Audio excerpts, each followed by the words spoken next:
écoutez ce que je tiens dans mes mains.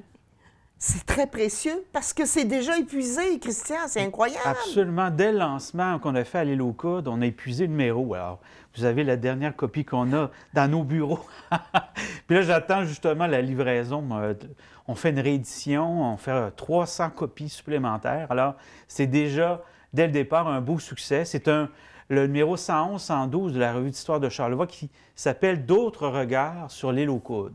Alors, on connaît Alexis Mailloux, qui est l'historien de l'île aux Coudes, qui a écrit vers 1879. On connaît Pierre Perrault, évidemment, les films sur les voitures d'eau et tout ça.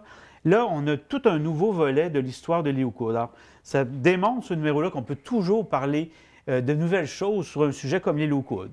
Alors, tout à l'heure, on avait, évidemment, à Petite-Rivière-Sainte-Foy, les gens s'appellent les Anguilles. À l'île aux Coudes, c'est les Marsouins. Alors, on présente l'histoire, des volets de l'histoire des Marsouins qu'on ne connaissait pas auparavant. Puis, qu'est-ce qui vous a donné le goût de faire une autre édition sur l'île? Alors, on avait fait un numéro, c'était le numéro 19. Là, on est rendu au 111. Et puis, Pierre Perrault, c'est 27. Alors, on s'est dit, c'est une belle occasion de reparler de l'île aux Coudes. Mais l'élément central, c'est un livre, c'est une maîtrise de Jean Simon qui a été faite en 1946. Jean Simon, c'était un urbaniste, un sociologue.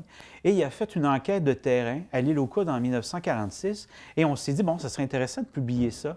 De quelle manière? Alors, on a fait une approche avec Pascal Huot, qui est un ethnologue, alors qui a fait un travail de synthèse, de synthétiser. Et ce qui est intéressant, c'est que Jean Simon est allé vraiment sur place en 1946. Il a fait le tour de l'île, il est allé voir les curés, il est allé voir les gens. Alors, on a un tour d'horizon, on a la vie sociale, la vie culturelle, la vie économique. Alors, le magasin général, c'est Pierre Boudreau. On est sur place, on a la composition, on sait comment les gens vivent, les familles. Alors, c'est le texte de Pascal Huot qui fait une vingtaine de pages, qui aurait pu faire l'objet d'un livre. Alors, ça témoigne de ce qu'était l'île aux Coudes en 1946. Alors, on se dit en 1946, c'était une île qui était un petit peu isolée du monde. On se rend compte que c'est un milieu qui était très moderne. Les gens, déjà, allaient travailler à Montréal comme débardeurs. Alors, on allait vivre à Montréal pendant l'hiver. Pendant l'été, l'hiver, on venait à l'île aux Coudes. Alors, ça fait toute une dynamique qui est particulière à l'île aux Coudes. Alors, Pascal Huot, le mémoire de Jean Simon, ça s'appelait « Une île d'Adon ». Une île d'Adon? Oui, OK. On connaît le mot d'Adon. On a une chance qu'on sait ce que ça veut dire dans Charlevoix, parce qu'il y a bien du monde. Oui. Alors, c'est une île qui est bien d'Adon. Alors, on a vu, même les gens de l'île aux Coudes qui ont fait une présentation, ont connu cette époque-là, ils disent « Ah, je ne connaissais pas ça. » On a vraiment des détails inédits. Alors, c'est ce qui compose le gros du numéro. Mais également, on a un texte de Serge Gauthier qui parle de Yves Martin. Alors, dans les années 50, on a eu toutes sortes de projets assez étranges. Comme dans le Bas-Saint-Laurent, on a dit on va fermer des villages. Et à cette époque-là, on a pensé fermer l'île aux Coudes. On a utilisé le mot un dépeuplement rationnel de l'île aux Coudes. Non. On disait ça coûte rien. Ça coûte trop cher, cette place-là. L'économie est tergiverse, le cabotage va mal, l'agriculture va mal, le tourisme non plus. Alors, tous les secteurs d'activité qui fleurissent aujourd'hui, c'est ça qui est un peu drôle en lisant cet article-là. Le cabotage, maintenant, c'est Industrie Océan qui s'est développé avec ça. L'agriculture, bon, les vergers pédonaux. Et le tourisme, bon, évidemment, qui s'est développé à l'île aux Coudes. Alors, dans les années 50, on a pensé fermer l'île aux Coudes. On dit, ça coûte trop cher. Alors, on aurait perdu quelque chose. Alors, c'est un texte qui est très intéressant. Puis moi, je présente également... Évidemment, on parlait des quelques noms de famille, les Tremblay, les Bouchard. Alors, on a des ancêtres quand même, comme mon ancêtre Harvey. Oui. Alors, moi, je fais une analyse de l'Harvey dénombrement de 1738. On a le nom des premiers habitants de l'île aux Coudes, la localisation de leur terre, et puis qu'est-ce qu'ils faisaient comme pratique. Alors, les gens qui font de la généalogie, les Tremblay, les Dufour, les Harvey. Alors, vous savez à quel endroit était située la terre de votre ancêtre. Évidemment, ça a essaimé par la suite vers la Malbaie, vers le Saguenay-Lac-Saint-Jean. Alors, il y a toute une présentation. Et il y a également des textes de Normand Perron qui présentent l'histoire des pommes de terre et des pommes, qui sont vraiment des éléments très spécifiques de l'île aux Coudes.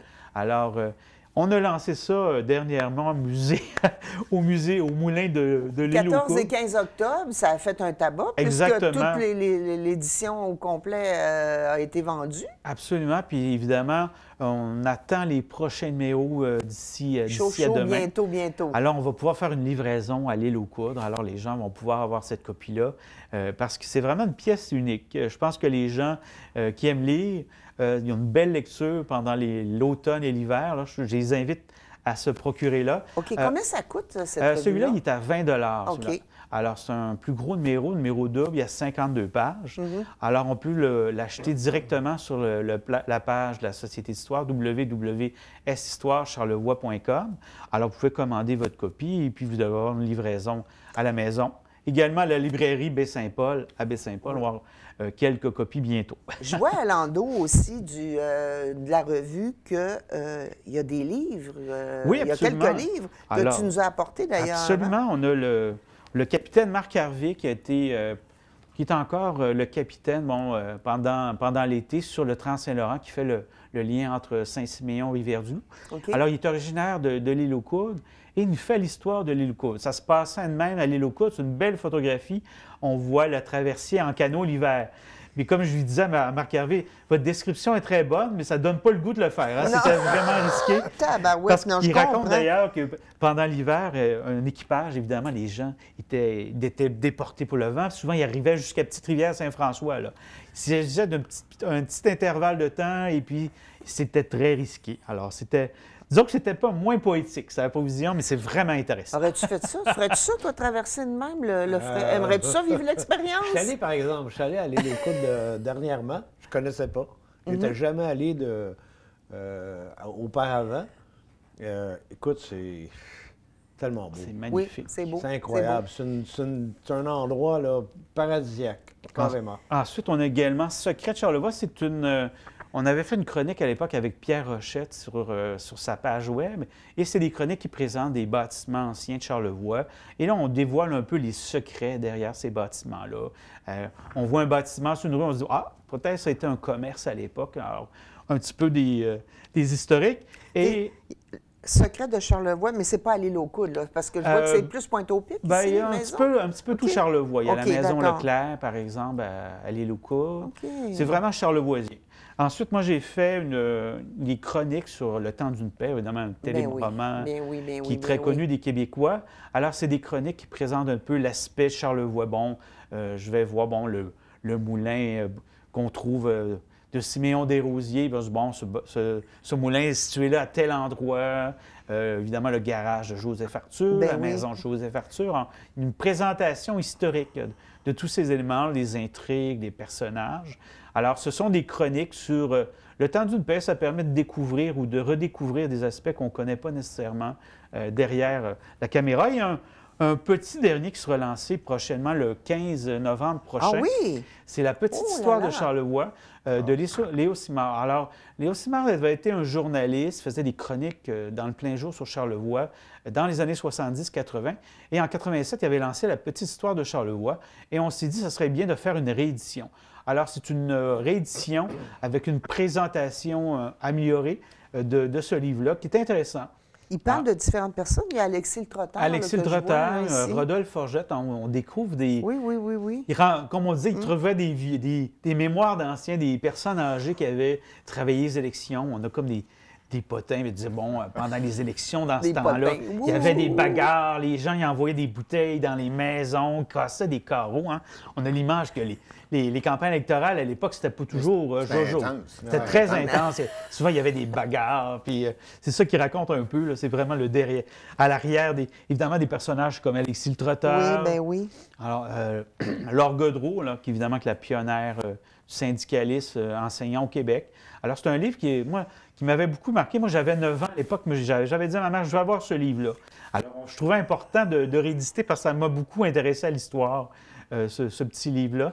Et maintenant, c'est ça, la présentation est un peu plus soignée. À l'époque, bon, la première édition, les pages s'arrachaient. Puis, Disons que la présentation est plus solide T'en maintenant. retrouver un peu partout. Dis-moi, Christian, tous ces livres-là, on peut se les procurer soit chez vous ou à la librairie? Oui, à la librairie Bain-Saint-Paul. OK. Alors, il va y avoir des copies de tout ça sur notre page Internet www.shistoirecharlevoix.com. Et on fait une livraison sans frais de postaux. Alors, on intègre ça dans le prix. Alors, on fait ça quand même une belle aubaine pour les gens. Ben oui. Ben écoute, merci, ça a été super intéressant de te recevoir. J'espère que tu reviendras nous parler soit du Festival des Anguilles ou soit du Chœur polyphonique encore une fois, on ne sait pas. Absolument. Alors, Est-ce que ça serait possible, C'est Pierre? tout à fait possible.